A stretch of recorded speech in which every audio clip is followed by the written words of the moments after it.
Ivyo Yesu yakoze byose. Maana yote Yesu aliyotenda. Tunasoma mu gitabo cya Luka. Tunasoma kitabu cha Luka. Wavuye mu mazi amaze kubatizwa. Wakati tu alitoka katika Yordani kisha ubatizo wake.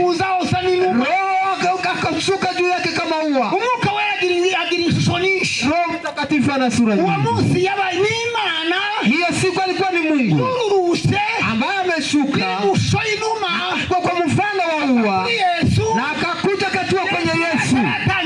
Na Yesu hapa alikuwa hajatenda hata kazi moja. Umukuraza. Roho Mtakatifu akaja juu yake. Yakoze byose. Yale ambayo Yesu yote ameyatenda.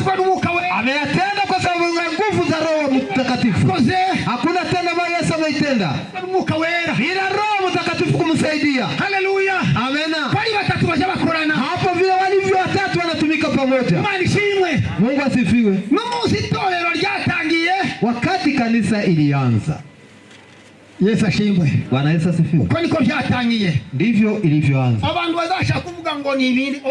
Watu wanasema labda kunaweza kuwa utofauti, lakini hakuna utofauti. Umwuka wera ni uwakira. Roho Mtakatifu ni yeye anapokea. Niba ufite. Kama wewe tayari uko na Roho Mtakatifu. Sinikanya turaufite. Sisi hapo ndio tuko na Roho Mtakatifu. Umwuka w'imbaraga. Tuna roho wa nguvu hapana. Yeye dufite Imana. Tunakuwa na Mungu. Imana. Tuko na Mungu. Miterere yose y'Imana. Ambaye ni Mungu ana tabia zote za Mungu. Miterere yose y'Imana. Ambaye anakuwa na ile tabia zote za Mungu. Kabera bahose. Roho wake anakuwa fasi zote za Mtakatifu. Ndiye ambaye tunaweza kusoma. Sindaongira umwuka wawe. Akasema wapi nitakimbilia Roho wako Mungu. Nikikaa huko juu nitakukuta wewe. Nikishuka huko chini kuzimu nitakukuta. Hapa ninapokimbia niende huko katika siri nitakukuta.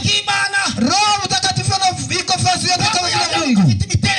Na anakuwa na zile tabia zote za Mungu. Haleluya. Amena. Umwuka wera nikomeze. Hivyo ndivyo alivyo Roho Mtakatifu. Umwuka wera zamera. Ndivyo alivyo Roho Mtakatifu. Abantu bazava ngo dusaba umwuka wera.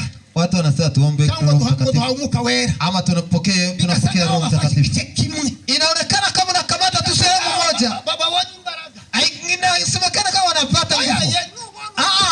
Kama Roho Mtakatifu anakuja kwako. Hapo na Mungu kamilifu ndani yako. Na huyo Mungu ndiye analeta nguvu. Mungu asifiwe sana. Roho Mtakatifu analeta nguvu. Usiseme kama nguvu ni nyingine sehemu nyingine. Nguvu zinaletwa na Roho Mtakatifu. Na huyo Roho Mtakatifu ni Mungu kamilifu. Mungu asifiwe sana. Ndivyo ilivyo. Mungu analeta tu nguvu peke yake. Atanga n'impano z'Imana. Analeta pia karama za Mungu. Impano zingine z'Imana atanga. Na si karama tu ambazo anatoa. Na analeta matunda ya Roho Mtakatifu pia. Ni yeye ambaye anakuwa na yote. Roho Mtakatifu ndiye anakuwa na yote. Imana ufite umwuka wera muri wewe. Kama uko na Roho Mtakatifu ndani yako. Humura ufite. Tulia basi, uko na Mungu mzima ndani yako. Ili muri wewe. Mungu yote iko ndani yako. Utinyuse. Basi hapo usihofu tena kitu. Yose yuzuye. Mungu mkamilifu. Dufite umwanya wo gusoma wo kurondora ibintu. Labda hatuna wakati ya kuweza kupekua mambo yote. Uko atari ukwigisha no kubwiriza. Kwa sababu si mafundisho ni mahubiri. Uyu munsi wa Pentekoste mu Bayuda barahose. Sikukuu ya Pentekoste katika mila ya Wayahudi ilikuwa. Bawitaga ngo ni umunsi w'ibyumweru. Wao walikuwa wanasema kama ni sikukuu tu za juma. Handi bakawita ngo ni umunsi w'ibisaru. Na wengine walikuwa wanasema ni sikukuu ya mavuno. Baruraga ibyumweru birindwi. Walikuwa wanahesabia siku juma 7, siku ya Jumapili 7. Amahinga 7. Juma 7 ndizo walikuwa wanahesabia. Uhereye kuri Pasaka. Unaanzia kwa Pasaka. Pasaka iraishize. Wakati Pasaka ilimalizika. Bagaza baruri ihinga rya mbere. Walianza juma la kwanza. Ya kabiri, ya gatanu, ya karindwi. Juma la kwanza, la pili, la tatu, la saba. Ya karindwi ryuzura. Ile siku ya ikitimia bakagira Pentekoste. Na hao walikuwa na sikukuu ya mavuno ya ama ya Pentekoste. Dakaruzi. Ibyo iminsi mirongo ibyumweru birindwi. Sikukuu zile za juma 7 zikitimia. Ibyumweru birindwi. Juma 7 zikitimia. Ni iminsi 49. Ni siku 49. umunsi wa 50 wakurikiraga siku ambayo ilienea siku ya 50 niwo munsi bitaga ngo ni umunsi w'ibisaruro. Na hiyo ndiyo siku walikuwa wanapanga jina kama ni siku ya mavuno. Bajaga bazana imyimbu yabo, wanaleta mavuno yao, bakayitura imbere y'Imana, wanaileta mbele za Mungu. Abandi bakayizunguriza imbere y'Imana. Na wengine wanakuja wanaionyesha Mungu.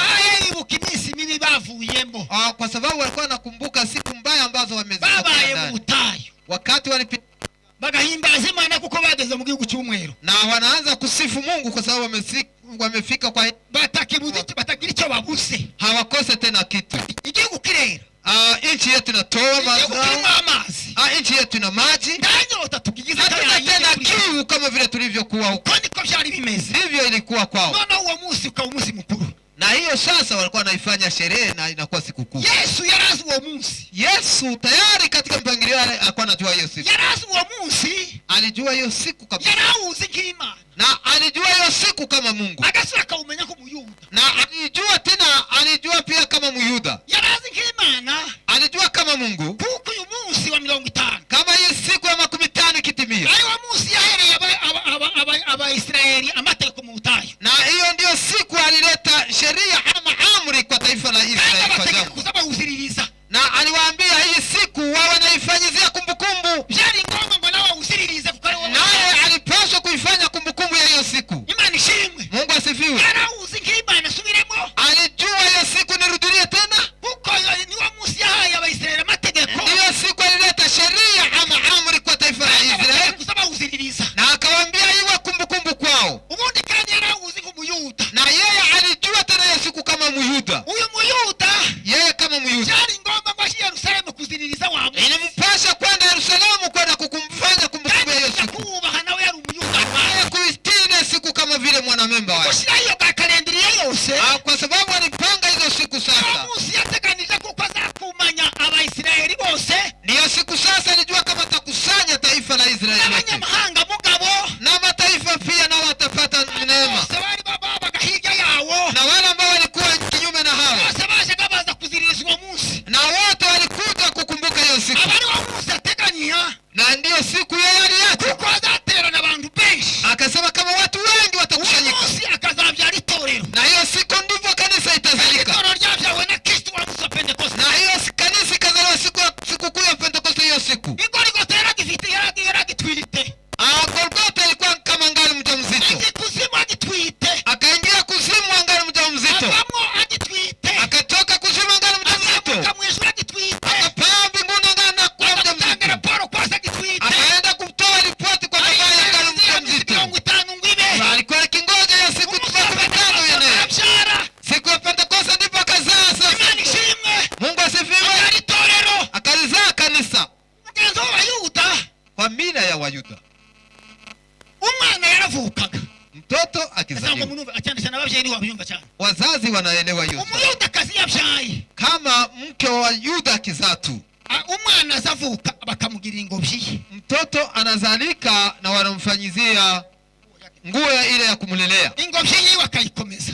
Zile nguo za kumlelea basi wanazishi. Akayikuliramo. Na anaiweka na mtoto anakomalia ndani. Yamara gucuka. Mtoto akisha kukomaa. Ingobyi bakayizinga. Na hiyo nguo sasa wanaziweka. Bakayibika. Wanaiweka vizuri. Umunsi w'ubukwe bwiwe. Siku ya sherehe yake ya ndoa. Abashingiwe babiri.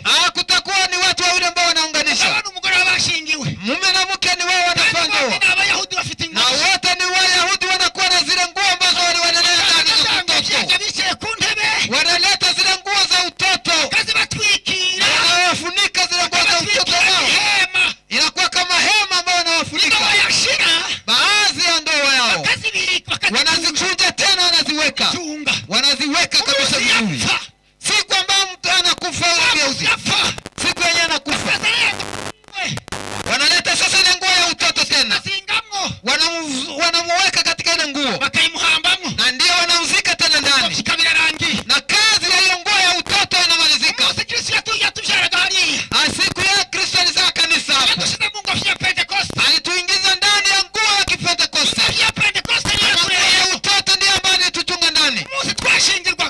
Siku ambayo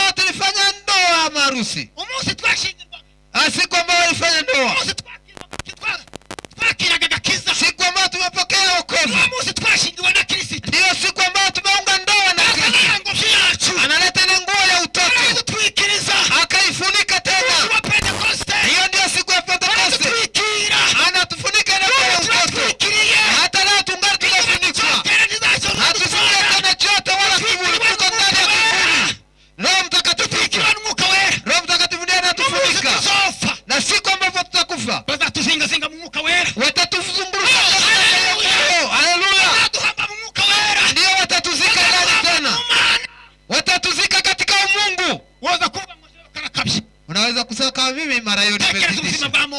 Anza maisha Musa. Mose avuka. Siku Musa alizalika. Yavuki abandi bana bahaye bafa. Alizalika mahala ambapo wengine watoto wanakufa. Ariko nyina Amuramu amaze kumubyara.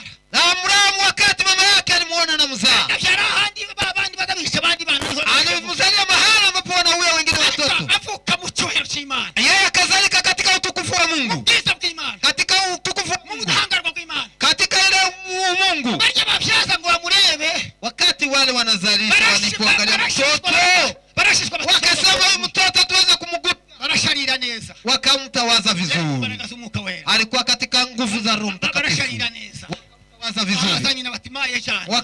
Mama pokea mtoto. Uzohekurwa n'abandi batari twebwe. Ndio watamuona lakini hapana sisi. Mose arakura. Mose akakoma. Haleluya. Amena. Mose arakura. Mose akakoma. Abaraka umugabo. Akatali kwa mwanaume. Avuga ijambo. Akasema neno. Yokamera kumbuka kwa akasema siweza kuitika kwa mtoni wa binti wa Farao. Basi ninakumbuka kwetu Lazaro aliende akaingia katika taifa lake. Roho Mtakatifu akamzunguka hapo na akakuwa katika Wayuda wengine. Akakimbia. Akaingia Midiani. Wakati walipopatia Sipora wakamfunika kwa ile nguo ya utoto wake. Siku yenye alikufa hapo kwenye Pista. Mimi nasema hivi. Hakuna kaburi lake. Na hakuna ile muziki. Hawa wataalamu wa Biblia wanasema Mungu anasaka amemkuta katika nguvu zake. Katika utukufu wake. Mungu akamfuka katika utukufu wake.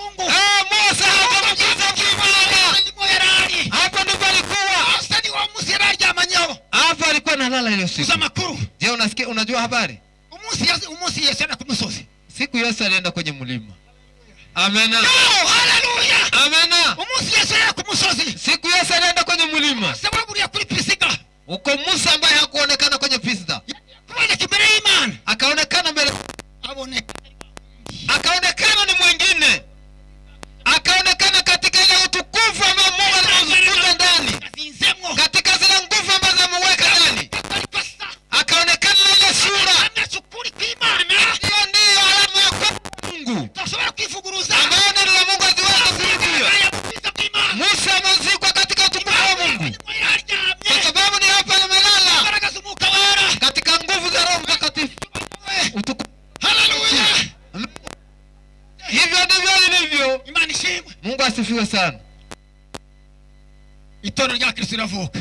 Kanisa la Kristo likazalika hiyo. Kristo ni walibyaye. Ni Kristo ambaye amezaa kanisa. Watubyaye. Msiseme kama Kristo ni Roho ambaye ametuzaa. Kristo ni watubyaye. Ni Kristo ambaye ametuzaa. Aikatushia Mungu by'Imana. Na akatuingiza katika nguo ya utoto wa Mungu. Na hivi tunafunikwa na ile nguo ya utoto takatifu ya Mungu. Urya mufasha twavuze. Ule msaidizi ambaye tumemsoma. Ntaramugeraho. Kabla sijamfikia. Mbabari n'umunsi ndarambura. Labda naweza kuwa jendi Imana. Ni walazi. Ndambura munihangane. Mniwe razi. Haleluya. Amena. Imani ishimwe. Mungu asifiwe. Kristo mwiwe. Kristo peke yake. Amaze kubatizwa. Wakati alibatizwa. Yakira Umwuka Wera. Akapokea Roho Mtakatifu. Umujana mu butayu. Na akampeleka kwenye jangwa. Ibyo turabivuga. Hapo tutasema. Imbaraga yakiriwe umunsi. Nguvu ambazo amezipokea hiyo siku. Yazikoresheje imyaka 3. Alitumika na hizo nguvu muda wa miaka 3. Ndio bitangaza tutumva Yesu yakoze. Ndizo ishara ambazo tunasikia kama Yesu alizozifanya. Akisha barwayi. Ameponya wagonjwa. Yirukana badaimoni. Akakimbiza mapepo. Azura bafuye. Akafufua waliokufa. Ariko nyewe ndamo gitangaza kiruta ibindi byose. Mimi ninasema ishara kubwa mzingine zote ama muujiza mkubwa. Nuko yagendesha amaguru hejuru y'inyayi. Ni kwamba ametembea kwa miguu juu ya bahari. Kandi yari yambaye umubiri afite amagufwa nkaya yanjye. Na alikuwa na mifupa na mwili kama mimi. Wewe ukipima kushuka hapa chini kwa hii bahari. Lakini Yesu yeye ametembea juu ya bahari. Alikuwa ndani na nguvu kutoka kwa Mungu. Je, unajua ni nini ilisababisha tembea? Nguvu za Mungu ndizo zilimsababisha tembea juu ya maji. Na akatembea ikawezekana. Na alikuwa anatembea pole pole. Alikimbia juu ya maji. Akakimbia juu ya maji. Akikimbia kusaidia wenzake.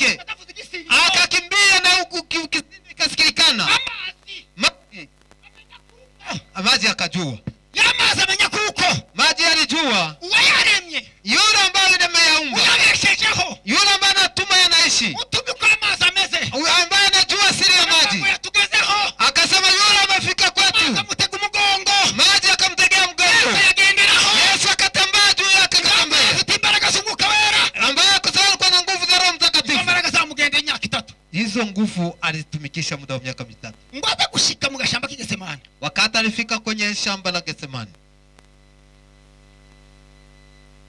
yongererwa imbaraga, akapewa tena zingine nguvu.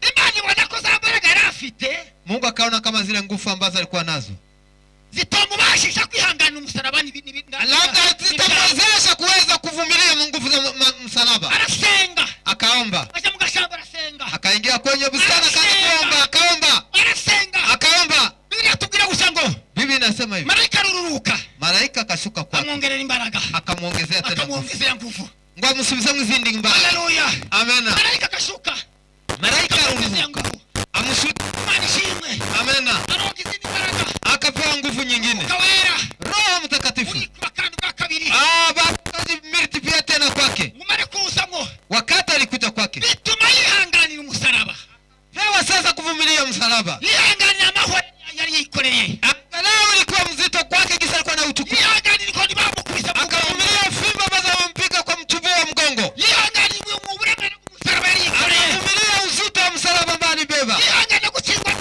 maso no gutuka, akavumilia kisi walimtama mata na yihanganira kutusi, ibijabo bari kwamushombamo, akavumilia kisi walimpiga mikuki kugana kikanye, hadi kufikisha kufa, yihanganira kuzimu, akavumilia hata kwenda kuzimu kwa sababu za zile nguvu.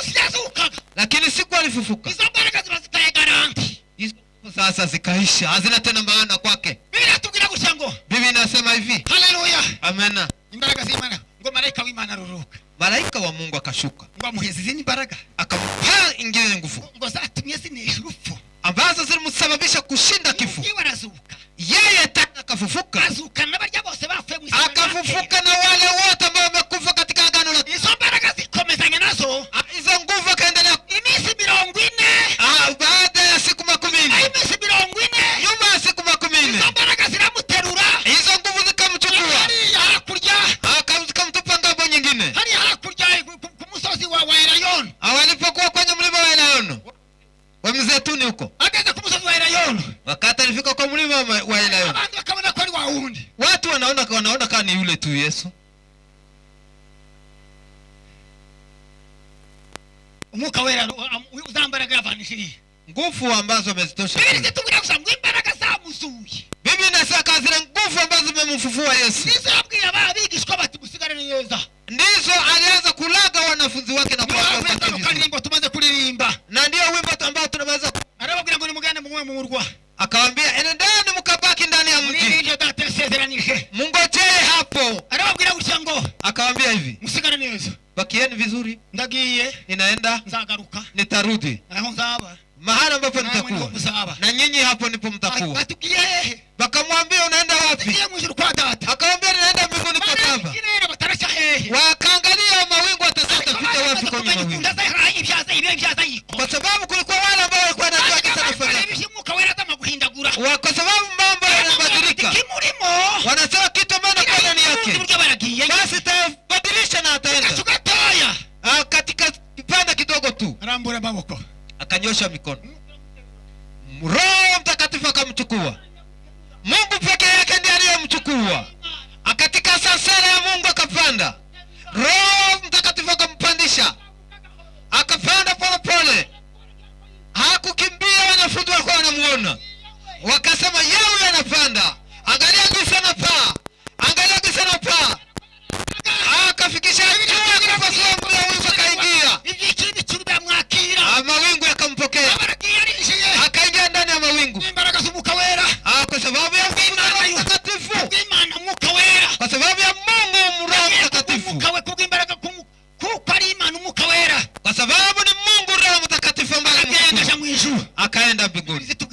Biblia inasema hizo mbaraga zazuye Yesu, zile nguvu ambazo zimemfufua Yesu na zikampeleka mbinguni, na sisi ambao tunaamini ndizo anatupea sisi. Haleluya,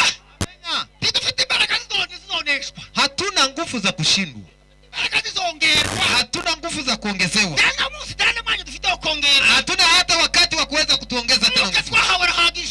Roho Mtakatifu ambaye tumepewa anatosha, na huyu ndiye anakuza kanisa. Petro wa kwanza sura yake ya 2 mstari wa 1. Nani anapata hiyo fasi asome kwa haraka?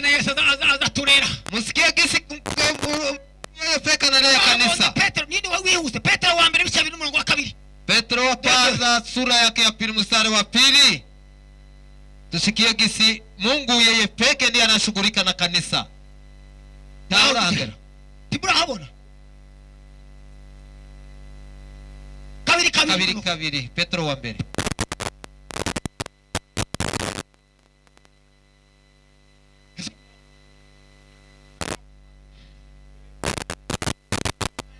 Iweni kama watoto wadogo ambao wanazaliwa. Baadhi nazaliwa hapo sasa kabisa. Mutamani maziwa ambayo hayagoshiwe, ndiyo atakoma. Atawafikisha kwenye wokovu. Na irekerekera ho ngaho. Imani shimwe. Mungu asifiwe. Mumereke ibinja zivuse vuba. Iweni kama watoto wachanga. Mwakiri umwuka wa amata y'umwuka adafunguye. Pokeeni maziwa yasiyogoshiwa. Imani ibyize tureresha. Mungu anatuchunga na nini? Ibyo tureresha ngo dukure ili tuweze kukomaa. Yavuze ngo adaduheza amata y'umwuka adafunguye. Anatupea maziwa ya Roho Mtakatifu ambayo hayagoshiwi. Kugira ngo dukure. Ili tuweze kukomaa. Kugira ngo tugende. Ili tuweze kuendelea. Tugere ku kigero. Ili tuweze kufikia kwenye kiwango. N'umwanditsi w'igitabo cy'Abaheburaya 6. Na Waebrania sura yake ya 6. Ngo dukwiriye kuva mu byambere bya Kristo. Tuondoke katika yale ya kwanza ya Kristo. Ngo tugakura tukageraho. Tuendelee tufikie kiwango. Mahala ambapo tutaweza kuwa tunatakaswa. Na chakula ambacho tunapewa hapa. Simvange. Si chakula ambayo wanachanga. Wanyarwanda wazakunda kuvuga ngo mutuzanire imvange. Wanyarwanda wana hiyo tabia ya kusema mtupatie ile chakula ya kuchanga changa. Mcheri. Analeta mchele, wali, uri mu birayi. Analeta na maharagwe. Ashiraho ni nyama. Analeta nyama. Wanachanga changa changa. Wanachanga changa na ndizi na vingine. Na hiyo ndio wanaita chakula ambayo inachangiwa. Lakini sisi, Imana yacu, Mungu wetu, Roho Mtakatifu, simvange. Hagoshiwi hapana. Kaduivange. Hawezi kugoshiwa hapana. Ni yeye ambaye anatosha ngani tu ile. Ni ile tu ambayo ya original.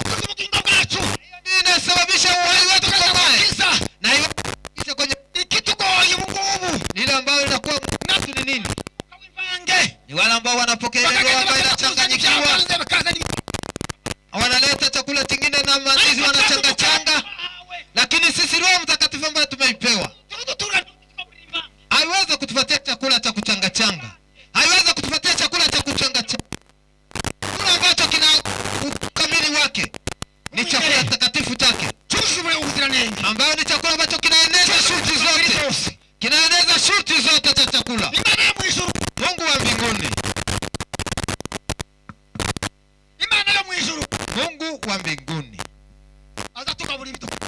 anatupa kinastahili. Chakula ambacho tunatumia ni jambo ry'Imana. Neno la Mungu. Mwimbaji amesema hivi. Maneno ya Mungu ni kwetu. Amagambo y'Imana wacu. Chakula. Nivyo kurya. Na dawa ya roho. N'umuti wo gukiza imitima. Kusaidia Mkristo katika safari. Yarangiza bigafasha Mkristo mu rugendo rwo mu ijuru. Amena. Mungu ni kwetu. Ni miti. Chakula. N'umuti wo kurya. N'umuti wo gukiza imitima. Ni imbaraga zidufasha mu rugendo. Umwuka wera anatugaburira. Roho Mtakatifu ndiye anatupatia chakula. Na anatuhudumia kwa chakula ambacho kinastahili. Bitavanze. Ambao haikuchangiwa haigoshiwe. Jinsi ilivyo. Gitangaza nuko Mungu. Ajabu kwa wakati huu. Mungu ni kwamba roho ambazo zinakuwa kwa wakati huu. Watu haieneze shuti zote za chakula. Imyuka dufite Mungu. Roho ambazo tunazo. Timuzi ubuziranenge. Haieneze shuti zote. Umuka wa Mungu. Roho ambazo ziko kwa siku hizi. Nikwesera bifuza ngo azazimyuka inzatu. Wanasema kama ni roho za kigeni. Ariko twebwe wacu. Lakini kwetu sisi ni Imana Umwuka wera. Ni Mungu Mtakatifu. Ni Imana Umwuka wera. Mungu Roho Mtakatifu. Wani watugenda twigana. Awe ndiye tunajitafa naye. Suku tukaburira gusa. Hatupatia mulo tu. Aratweza. Na anatutawaza. Haleluya. Amena. Aratweza. Anatutawaza. Muri mafitungu. Anatutakasa. Kwa meza no kunguko. Gisi ilivyo kwa leo. Imana yaraturemye. Mungu ametuumba. Mu shusho yayo. Kwa yake. Kristo anatuchungura. Kristo akatuokoa. Atatandukanya n'ibyaha. Akatutosha katika katanga na dhambi. Mungu wera aratweza. Roho Mtakatifu ndiye sasa naye anaenda huduma kututakasa.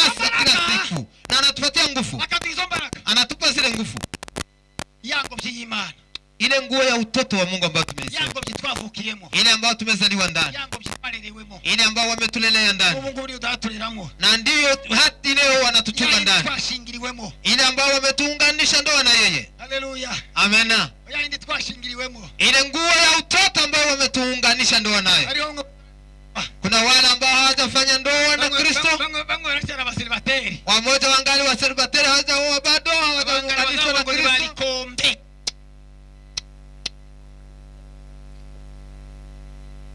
Ningali wanasema kama ni hawa ni walikombe tu, hawajaunga ndoa. Tokeni katika maisha isipokuwa na ndoa. Kanisani hatupende walikombe wakuwe. Kanisani tunapenda wale ambao wamefanya ndoa na Kristo. Wale ambao wameunga ndoa na Kristo. Wale ambao Roho Mtakatifu amewafanya hivyo. Wale ambao waenea katika ile nguo ya utoto ukaofunika. Wakati tulipokea Yesu Kristo, ndio siku tulipokea Roho Mtakatifu. Wakati tulifanya ndoa na Kristo, hapo tukajazwa, tukafika kwa kiwango ya kuenea. Tukafurika nguo. Nguo ikatufunika. Tukafurika nguvu za Mungu. Nguvu imbaraga z'Imana ziraza kuri twebwe ziruzura. Mungu tukafurika nguvu za Mungu. Nguvu imbaraga z'Imana ziraza ziruzura muri twebwe. Tugenderamo na bugingo n'ubu. Na hiyo ndio Roho tunatembelea ndani ya maisha yetu. Na tukibaki ndani ya hiyo maisha. Siku parapanda ya mwishitania. Wathesalonike wa kwanza ukisoma hapo. Siku parapanda itania. Wale wameunga ndoa na Kristo ndio watakwenda. Hao walikombe watabaki. Hao waservateri wazosigara wose. Lakini sisi kanisa, wale ambao wamefanya ndoa na Kristo, siku ya parapanda ikilia tutaenda. Na hata leo tuko tayari. Haikisema hata asubuhi tutaenda, tutaenda. Kikuwa hata usiku wa manane tutaenda. Tutaenda tu parapanda ikilia. Swali ni hili. Ikibazo nuko. Swali ni hili. Muri twebwe akimwe baselibateri. Ni kwamba miongoni mwetu mungali wale ambao hawakufanya ndoa na Kristo wa celibateri wangali. Abatarabyawe. Wale ambao hawakuzaliwa ni Mwuka Wera na Roho Mtakatifu ni jambo ry'Imana na neno la Mungu. Reka kubwira makuru. Acha nikwambie habari. Haleluya. Hari umunsi umwe. Kuko siku moja. Nikodemu yibwira ngo kuza wibwira. Nikodemu alikuwa nawaza kama vile na wewe unawaza. Kandi byanditswe byarabizi. Na alikuwa anajua maandiko matakatifu Nikodemu. Na alikuwa mwalimu kabisa. Ariko ngo ahure na Yesu. Lakini siku alikutana na Yesu. Amubwira gushya ngo. Akamwambia Yesu hivi. Wewe nduravu. Wewe Nikodemu haujazaliwa. Wewe nduravu. Wewe Nikodemu bado haujazaliwa. Haujaingia ndani ya nguo ya utoto. Bado haujaingia ndani ya nguo. Ingia na ukomalia ndani ya nguo ya kitoto. Ukijua neno ukabyarwa n'Umwuka na unazaliwa via na Roho Mtakatifu, hapo ndipo utapewa ruhusa kuingia mbinguni. Nikodemu, ni siku gani ulikutana naye? Ni siku gani ulikutana naye akakwambia? Ni siku gani wewe unajua ulizaliwa? Kama hujazaliwa ungali katika mimba, kimbia mbio na wewe uzalike. Kama umekwisha kuzaliwa, ni nguo gani ya kitoto ambayo umekufunga ndani? Kama hujaunga ndoa, ni nguo gani ya kitoto ambayo watakufunika? Siku yenyewe utakufa, ni nguo gani ambayo watakusitiri ndani? Acha nisiwachoshe, tutangire neza, tuanze vizuri, tukomeze neza, tuendelee vizuri, tuzuse neza, tukamalize vizuri tena. Mugabo mwene wambwiye gutaha twigisha profesori wacu. Mwalimu wangu mmoja ndiye aliniambia hivi, mwiye bitangiye nabi byusa nabi. Ukianza mubaya tu ni sharti umalize mubaya. Ndangiye gufunga kipesi cyo mwengego haruguru. Ukianzia kufunga koti yako, hii buto ya kwanza unaifungia katikati, utafika huko juu tayari vyote vinakuwa mapengo. Na tayari unaona kama kuna funga. Ariko ni bora tangiye nabi. Kama umeanza vibaya, ukifika kwa mwisho itapengama hivi. Ndivyo hivi itakuwa ukifika huko. Lakini ninakuapia kwa siku ya leo, anza kufungua kwanza yote, na baadaye uanze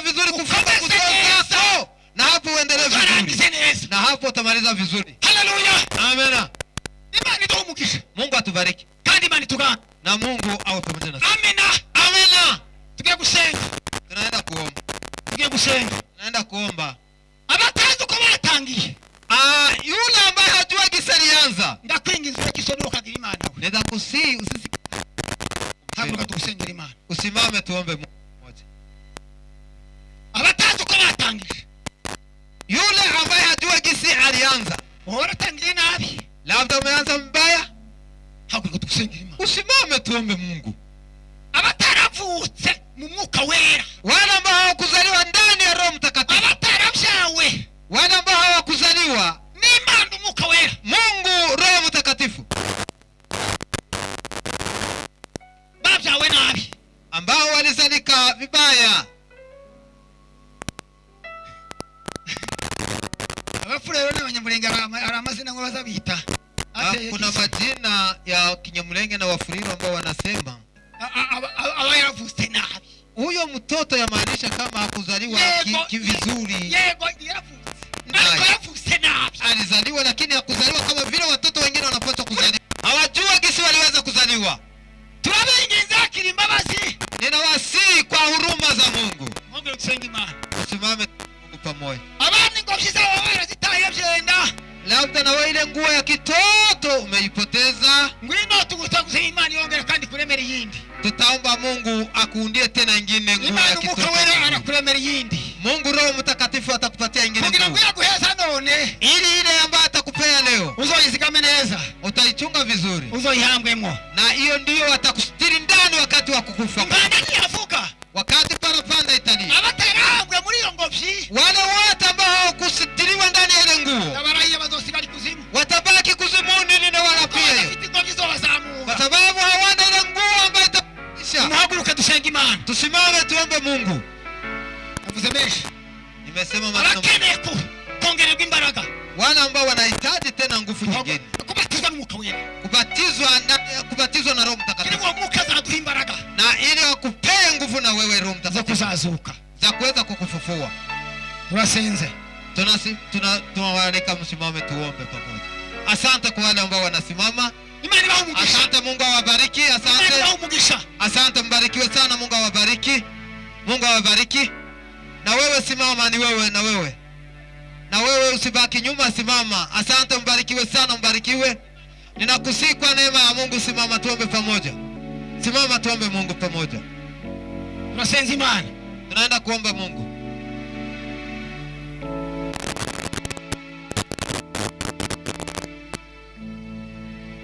Katuve Pastor Rukamja atusengera Imana. Tutamwalika Pastor Rukamza anaomba Mungu. Senga Imana. Omba Mungu au uombe kanisa lote kwa ujumla. Mwami Imana uri mu ijuru. Bwana mfalme wa mbinguni. Turagushimiye muri uyu mwanya. Tunakushukuru wakati huu. Kuko imbaraga zikora ibari zawe. Kwa sababu nguvu ambazo zinatenda ni zako Mungu. Kandi ibyo wakoze kera n'ubundi. Na yale ambayo umeyatenda hao kapo kale Mungu. Uko wari uri kera none Mungu. Jinsi ulivyokuwa kale na hata leo wewe ungali vile vile. Tunasaba imbaraga z'ububaraga bwawe. Tunaanza kuomba nguvu ambazo ni nguvu kutoka kwako Mungu. Imbaraga zo kuduhindura.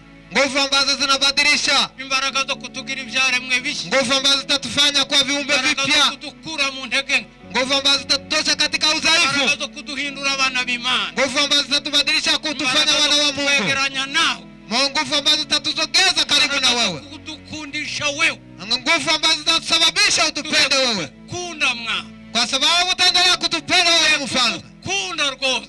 Tunajua kama unatupenda. Wadukunze tugayitse. Ulitupenda tukiwa watu wa kudharauliwa. Kuduhindura bagaciro. Lakini ukatufanya watu wa thamani kwako. Uzadufushanye nawe. Na ili tuweze kufanana na wewe. None imbaraga z'ubuntu bwawe zize kuri. Nguvu za neema yako zije juu yetu. Ubuntu bwawe bwabonetse. Neema yako ambayo imeonekana. Uzanira abantu bose agakiza. Na ambayo iletea watu wote wokovu. Uzanira imbaraga kuri uno munsi. Utuletee nguvu kwa siku ya leo. Kugira ngo abanyentegeke. Ili wazaifu Mungu. Wapewe kuvaa nguvu nyipya kwako. Abarwayi bakire. Wagonjwa miongoni mwetu wapate kupona. Abafuye bazuke. Wale ambao wamekufa waweze kufufuka tena. Uturuka mu mwuka wera. Nguvu ambazo zinatoka kwa Roho Mtakatifu. Tunakushimiye kubikora. Tunakushukuru kwa sababu unatenda. Byose bigatunganywa nawe. Na yote ni wewe ambao unayatimiza. Tunaomba hivyo kupitia jina la Yesu Bwana aliye mkombozi wetu. Amen. Amen. Shangilia neno la Mungu kabisa, shangilia kwa makofi neno la Mungu. Tushangilie mara tena neno la Mungu. Asante mnenaji.